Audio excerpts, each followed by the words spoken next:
Hey, xin chào các bạn đã quay trở lại với channel của mình. Trong video clip ngày hôm nay thì mình sẽ đánh giá một chút về cái bản Trainlock của bản cập nhật V7.30 mà chúng ta vừa mới nhận được trong cách đây không lâu.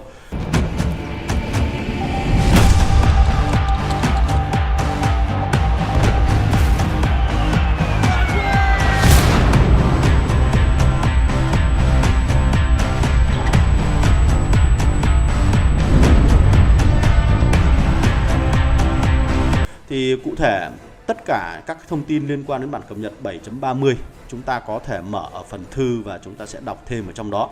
Ngoài những cái nội dung liên quan đến event thì chúng ta còn có những thông tin rất đáng chú ý khác mà mình đã đăng tải cách đây 13 giờ ở trên cái fanpage của mình.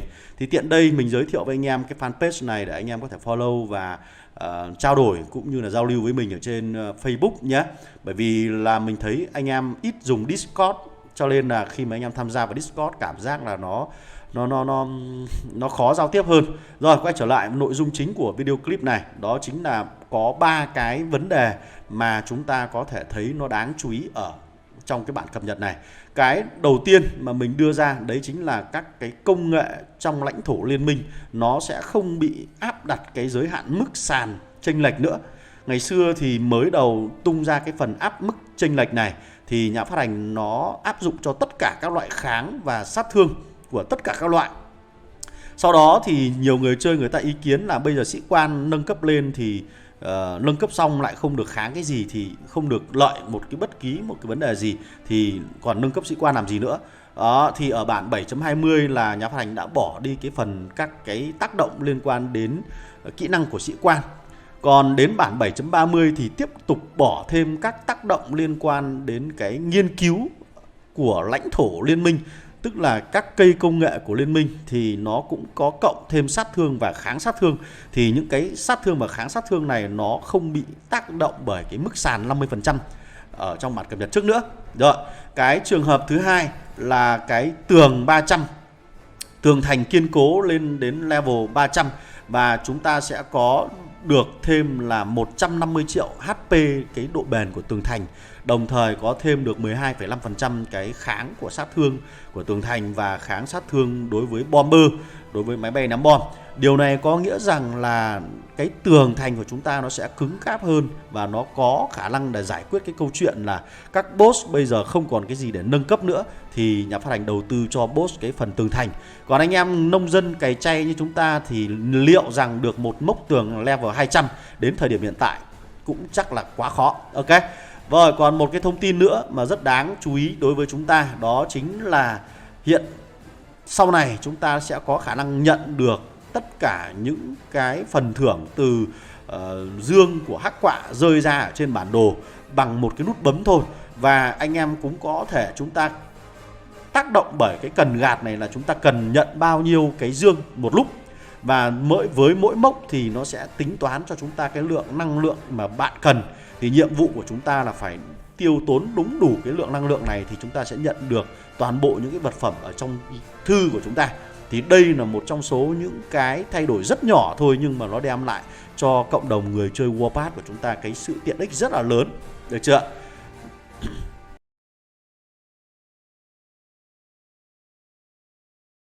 Quay trở lại với cái vấn đề về tường thành. Đây chính là cái nội dung mà mình đang muốn đề cập đến cho anh em. Cách đây không lâu, khoảng độ 2 đến 3 tuần, thậm chí 1 tháng trước đây, chúng ta có xuất hiện một cái sự kiện gọi là sự kiện nâng cấp tường thành kiên cố. Và cứ mỗi một cấp bậc của tường thành kiên cố chúng ta sẽ nhận được mảnh cấu kiện tinh chế của lục quân và không quân.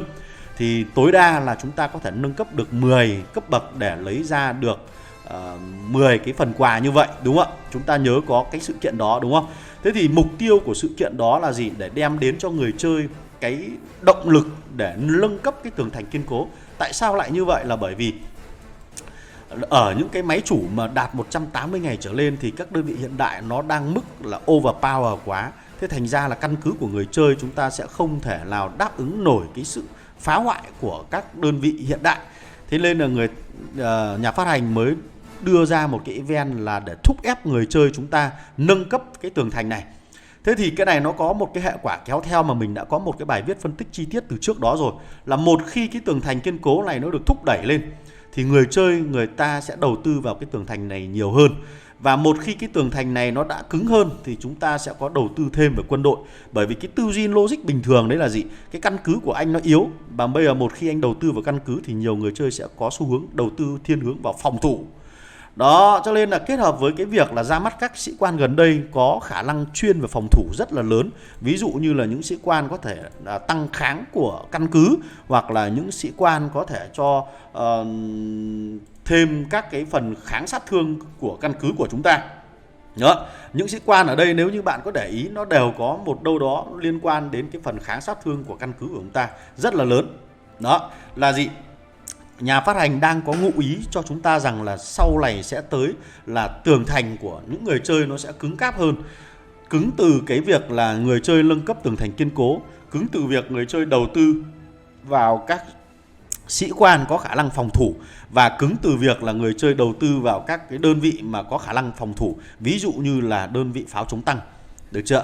Bởi vì một khi các đơn vị xe tăng chiến đấu chủ lực mà nó bành trướng cái sức mạnh của nó thì người chơi sẽ có xu hướng tìm một cái đơn vị nào đó để phản công, để khắc chế lại cái đơn vị đó. Thế thì pháo chống tăng hoặc là diệt tăng hoặc là trực thăng là một trong số những cái đơn vị cực kỳ tốt để có thể khắc chế lại được những sức mạnh của xe tăng chiến đấu chủ lực.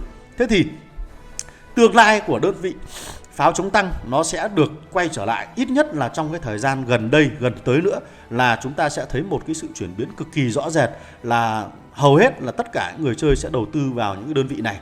Đấy, một là trực thăng và hai là pháo chống tăng anh em nhé. Đấy là anh em cứ nghe cái dự đoán của mình để chúng ta xem cái meta sắp tới nó sẽ thay đổi như thế nào. Và dĩ nhiên cái việc thay đổi meta này nó không thể đến trong ngày 1, ngày 2 được, mà nó sẽ chuyển biến theo từng tháng, tức là tháng 1, tháng 2, chứ nó không phải diễn ra theo ngày, hoặc là nhanh nhất thì sẽ diễn ra theo tuần.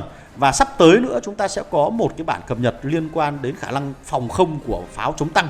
Đó, đấy chính là cái thời điểm vàng để cho trước đơn vị pháo chống tăng này có thể quay trở lại trên chiến trường. Ít nhất là nó có thể giúp chúng ta trong cái quá trình đồn trú ở trong căn cứ. Và khi đồn trú ở trong căn cứ thì cái căn cứ của chúng ta nó sẽ có thể gây ra được nhiều lượng sát thương hơn.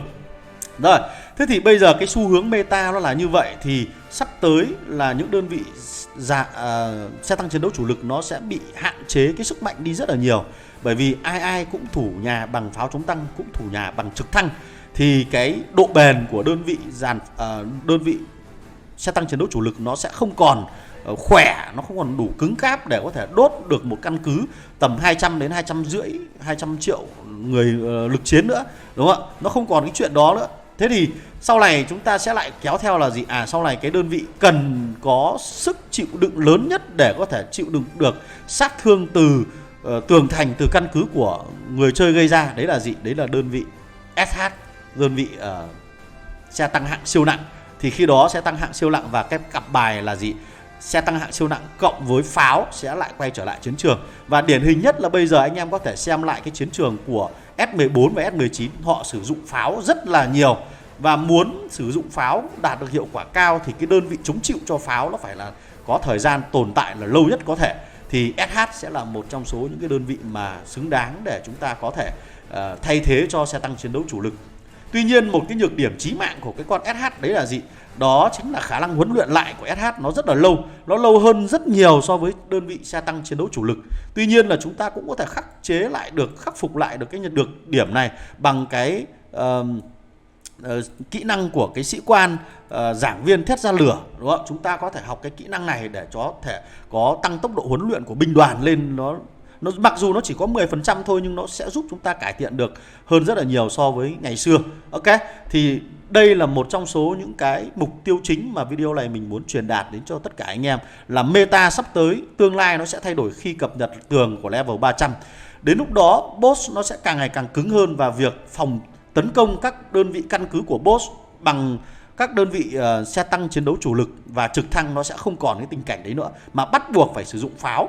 Và pháo sẽ cần phải có một đơn vị chống chịu cực kỳ khỏe hơn rất nhiều so với đơn vị xe tăng chiến đấu chủ lực, thì để chống chịu được các đợt tấn công phản công của căn cứ của người chơi khỏe ra bên ngoài. Ok, thế thì tương lai sắp tới chúng ta sẽ lại thấy cái trò SH cộng pháo đi với nhau, và xe tăng chiến đấu chủ lực lúc đó nó sẽ chỉ rình mò những con mồi yếu đuối ở trên chiến trường, những căn cứ yếu đuối ở trên chiến trường. Còn trực thăng nó sẽ là nhiệm vụ để bảo kê các cái đơn vị ở trên chiến trường. Ok, mình sẽ hẹn gặp lại anh em ở trong một cái video clip khác liên quan đến vai trò của các đơn vị trong một cuộc chiến nó sẽ như thế nào, để anh em có thể mường tượng và hình dung ra lối chơi của mình nhé. Rồi còn bây giờ xin chào và hẹn gặp lại anh em ở trong các video clip lần sau. Hãy coi video clip này chỉ là tham khảo về meta sắp tới của các đơn vị thôi nhé. Khi mà tường thành kiên cố nó có sự thay đổi, tướng nó sẽ thay đổi nhiều hơn. Bây giờ goodbye.